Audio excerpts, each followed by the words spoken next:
एक हरे भरे जंगल में दो अजीब से दोस्त रहते थे। एक चालाक और फुर्तीला सांप जिसका नाम था सुरो, और एक धीरे चलने वाला मगर बुद्धिमान कछुआ जिसका नाम था तिरु।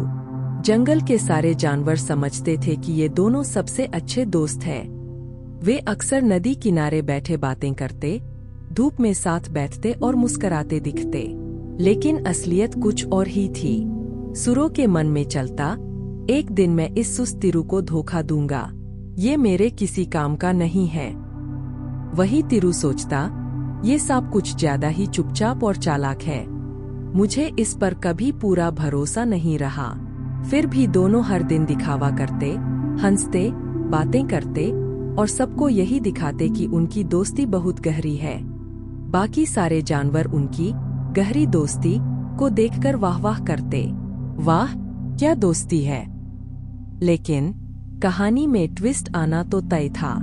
एक दिन एक बूढ़े बुद्धिमान उल्लू ने ऐलान किया, कांटों की घाटी में एक छुपा हुआ खजाना है, लेकिन वहां तक दो लोग मिलकर ही पहुंच सकते हैं। और ध्यान रहे, वो खजाना असली दोस्त की पहचान करवाएगा। सुरो की आंखों में लालच चमक उठा, बस अब अकेला खजाना मेरा।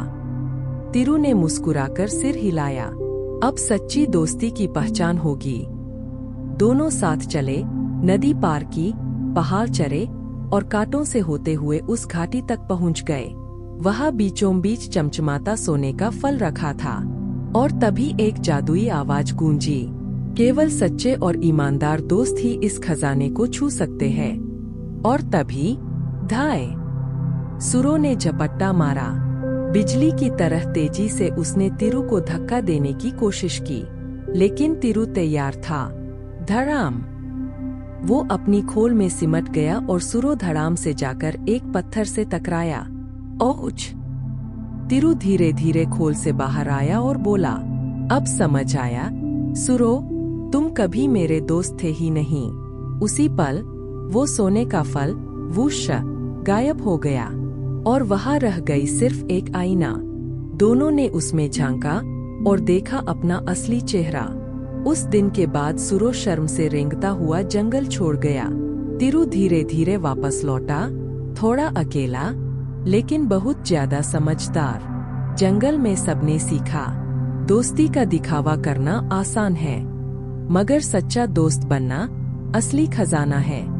और पेड़ पर बैठा उल्लू बस मुस्कुराया, सीख मिल गई ना।